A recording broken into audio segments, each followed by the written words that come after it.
IT সেলের নেতার post, যাকে কেন্দ্র করে একেবারে বিতর্ক তৈরি হয়েছে। আর্মিদের মধ্যে গদ্দার আছে, বিতর্কিত পোস্ট তৃণমূল আইটি সেল নেতার। বিতর্কে মেদিনীপুরের তৃণমূল নেতা গোপাল বৈদ্যভূষণ।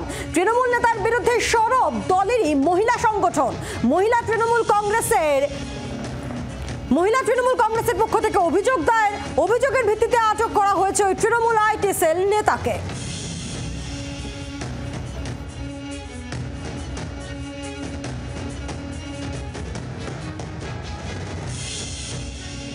এটা কত বড় একটা ঘৃণ্য ওনার একটা আচরণ প্রকাশ পায়, যেখানে আর্মিদের, আমরা দেশের জন্য যেখানে আর্মিরা একটা প্রাণ দিচ্ছে, আমরা থানায় অভিযোগ করেছি।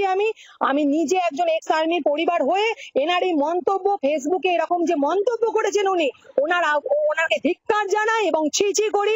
আশা করি প্রত্যেকটা মেদিনীপুর বাসী কেন, পুরো আমাদের দেশবাসী, ভারতবর্ষ ওনার এরকম পোস্টে ধিক্কার জানাবে।